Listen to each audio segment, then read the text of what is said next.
സംസ്ഥാനത്ത് 4 ജില്ലകളിൽ അതിതീവ്ര മഴ. കോഴിക്കോടും വയനാടും കണ്ണൂരും കാസർഗോഡും റെഡ് അലർട്ട്. അട്ടപ്പാടി ചുരത്തിൽ മണ്ണിടിഞ്ഞു. കണ്ണൂർ താഴെച്ചൊവ്വയിൽ വീടുകളിൽ വെള്ളം കയറി. പത്തനംതിട്ടയിൽ മീൻ പിടിക്കാൻ പോയ യുവാവിനെ കാണാതായി.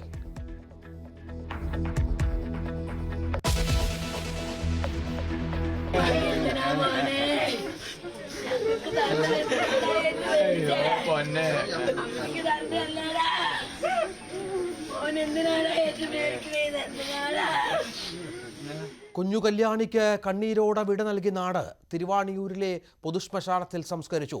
3 വയസ്സുകാരിയെ പുഴയിലെറിഞ്ഞു കൊന്ന അമ്മ അറസ്റ്റിൽ. സന്ധ്യയെ കോടതിയിൽ ഹാജരാക്കി. കൂടുതൽ പ്രതികളുണ്ടോയെന്നും പരിശോധിക്കും.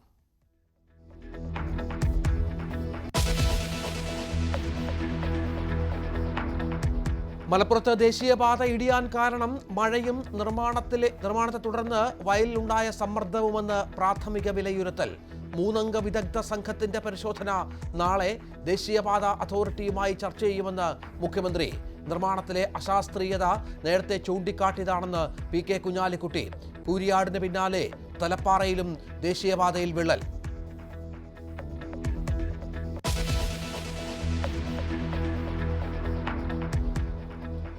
സർക്കാരിന്റെ പ്രോഗ്രസ് റിപ്പോർട്ട് വെള്ളിയാഴ്ച അവതരിപ്പിക്കുമെന്ന് മുഖ്യമന്ത്രി. ലക്ഷ്യം ഭവനരഹിതരില്ലാത്ത കേരളം. നവംബർ 1 സംസ്ഥാനത്തെ അതിദാരിദ്ര്യമുക്തമാക്കുമെന്ന് മുഖ്യമന്ത്രി. 4ാം വാർഷികം ആഘോഷമാക്കി LDF സർക്കാർ. കരിദിനമായി ആചരിച്ച് UDF.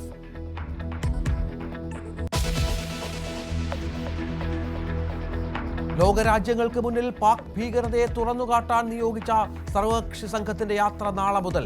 വിദേശകാര്യ സെക്രട്ടറി വിക്രം മിർസി സംഘാംഗങ്ങളോട് നിലപാട് വിശദീകരിച്ചു. രാഹുൽ ഗാന്ധിയെ രാജ്യദ്രോഹിയായി ചിത്രീകരിച്ച് BJP. പാകിസ്ഥാന്റെ പരമോന്നത ബഹുമതി സ്വന്തമാക്കാനാണ് ശ്രമമെന്ന് അമിത് മാളവ്യ.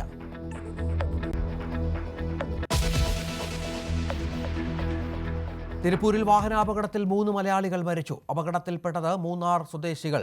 തിരുവമ്പാടിയിൽ കാർ ഇലക്ട്രിക് പോസ്റ്റിൽ ഇടിച്ച അപകടം. പോസ്റ്റ് ഒടിഞ്ഞു വീണു. സ്കൂട്ടർ യാത്രക്കാരൻ രക്ഷപ്പെട്ടത് അത്ഭുതകരമായി.